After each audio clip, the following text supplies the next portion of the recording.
उसके उपरांत अर्जुन ने पूछा, हे कृष्ण, आप कर्मों के संन्यास की और फिर निष्काम कर्म योग की प्रशंसा करते हैं, इसलिए इन दोनों में एक जो निश्चय किया हुआ कल्याणकारक होवे उसको मेरे लिए कहिए। नमस्कार दोस्तों, आप सुन रहे हैं क्रिएटिव इंस्पिरेशन और आज मैं आपके सामने भगवत गीता का 5वां अध्याय का वाचन कर रहा हूँ। तो चलिए। इस प्रकार अर्जुन के पूछने पर श्री कृष्ण महाराज बोले, हे अर्जुन, कर्मों का संन्यास अर्थात मन, इंद्रियों और शरीर द्वारा होने वाले संपूर्ण कर्मों में कर्तापन का त्याग और निष्काम कर्म योग अर्थात समत्व बुद्धि से भगवत अर्थ कर्मों का करना, ये दोनों ही परम कल्याण के करने वाले हैं। परंतु उन दोनों में भी कर्मों के संन्यास से निष्काम कर्मयोग साधन में सुगम होने से श्रेष्ठ है। इसलिए है अर्जुन, जो पुरुष न किसी से द्वेष करता है और न किसी की आकांक्षा करता है, वह निष्काम कर्मयोगी सदा सन्यासी ही समझने योग्य है। क्योंकि राग देशादि द्वंद्वों से रहित हुआ पुरुष सुखपूर्वक संसार रूप बंधन से मुक्त हो जाता है। हे अर्जुन, ऊपर कहे हुए संन्यास और निष्काम कर्मयोग को मूर्ख लोग अलग अलग फल वाले कहते हैं, न कि पंडित जन। क्योंकि दोनों में से एक में भी अच्छी प्रकार स्थित हुआ पुरुष दोनों के फलरूप परमात्मा को प्राप्त होता है। ज्ञान योगियों द्वारा जो परम धाम प्राप्त किया जाता है, निष्काम कर्म योगियों द्वारा भी वही प्राप्त किया जाता है। इसलिए जो पुरुष ज्ञान योग और निष्काम कर्म योग को फल रूप से एक देखता है, वही यथार्थ देखता है। परंतु है अर्जुन, निष्काम कर्म योग के बिना संन्यास अर्थात मन, इंद्रियों और शरीर द्वारा होने वाले संपूर्ण कर्मों में कर्तापन का त्याग प्राप्त होना कठिन है और भगवत स्वरूप को मनन करने वाला निष्काम कर्मयोगी पर ब्रह्म परमात्मा को शीघ्र ही प्राप्त हो जाता है। बस में किया हुआ है शरीर जिसके, ऐसा जितेंद्रिय और विशुद्ध अंतकरण वाला एवं संपूर्ण प्राणियों के आत्मरूप परमात्मा में एकीभाव हुआ निष्काम कर्मयोगी कर्म करता हुआ भी लिपायमान नहीं होता।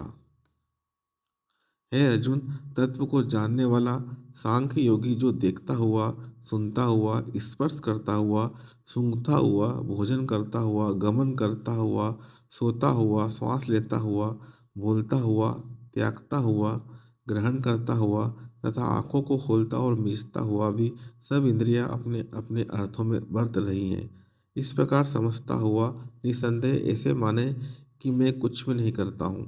परंतु हे अर्जुन, देहाभिमान द्वारा यह साधन होना कठिन है और निष्काम कर्म योग सुगम है। क्योंकि जो पुरुष सब कर्मों को परमात्मा में अर्पण करके और आसक्ति को त्याग कर कर्म करता है, वह पुरुष जल से कमल के पत्ते के सदस्य भाव से लिपायमान नहीं होता।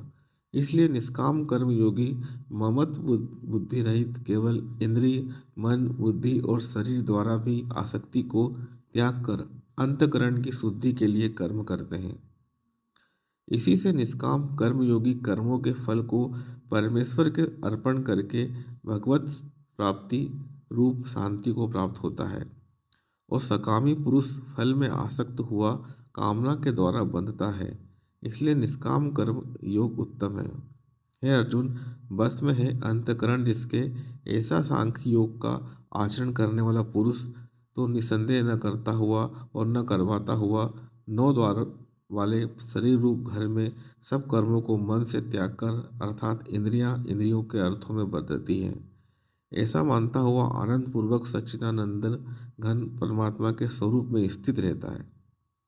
परमेश्वर भी भूत प्राणियों के न कर्तापन को और न कर्मों को तथा न कर्मों के फल के संयोग को वास्तव में रचता है, किंतु परमात्मा के सकाश से प्रकृति ही वर्तती है अर्थात गुण ही गुणों में बढ़ते रहे हैं। सर्वव्यापी परमात्मा न किसी के पाप कर्म को न किसी के शुभ कर्म को भी ग्रहण करता है, किंतु माया के द्वारा ज्ञान ढका हुआ है। इससे सब जीव मोहित हो रहे हैं, परंतु जिनका वह अंतकरण का अज्ञान आत्मज्ञान द्वारा नाश हो गया है, उनका वह ज्ञान सूर्य के सदस्य उस सच्चिदानंद घन परमात्मा को प्रकाशता है अर्थात परमात्मा के स्वरूप को साक्षात कराता है।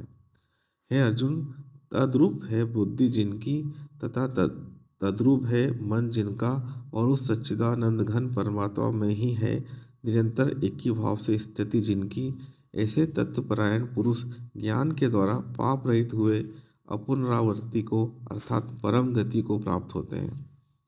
ऐसे विज्ञानीजन विद्या और विनय युक्त ब्राह्मण में तथा गो हाथी कुत्ते और चांडाल में भी समभाव से देख देखने वाले ही होते हैं। इसलिए जिनका मन समत्व भाव में स्थित है, उनके द्वारा इस जीवित अवस्था में ही संपूर्ण संसार जीत लिया गया, अर्थात वे जीते हुए ही संसार से मुक्त हैं, क्योंकि सच्चिदानंद घन परमात्मा निर्दोष और सम है। इससे वे सच्चिदानंद घन परमात्मा में ही स्थित हैं।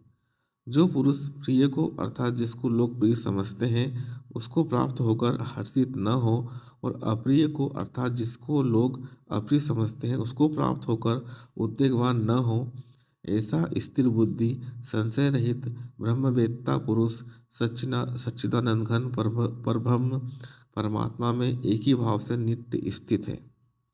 बाहर के विषयों में अर्थात सांसारिक भोगों में आसक्ति रहित अंतकरण वाला पुरुष अंतकरण में जो भगवत ध्यान जनित आनंद है उसको प्राप्त होता है, और वह पुरुष सच्चिदानंद घन परब्रह्म परमात्मा रूप योग में एक ही भाव से स्थित हुआ अक्षय आनंद को अनुभव करता है।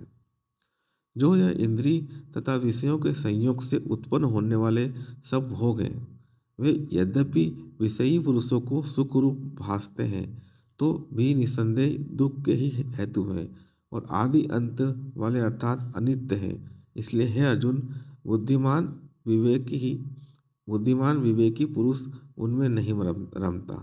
जो मनुष्य शरीर के नाश होने से पहले ही काम और क्रोध से उत्पन्न हुए वेग को सहन करने में समर्थ है, अर्थात काम क्रोध को जिसने सदा के लिए जीत लिया है, वह मनुष्य इस लोक में योगी है, वही सुखी है। जो पुरुष निश्चय करके अंतरात्मा में ही सुख वाला है और आत्मा में ही आराम वाला है तथा जो आत्मा में ही ज्ञान वाला है, ऐसा वह सच्चिदानंद घन परब्रह्म परमात्मा के साथ एक ही भाव हुआ सांख्य योगी शांत ब्रह्म को प्राप्त होता है।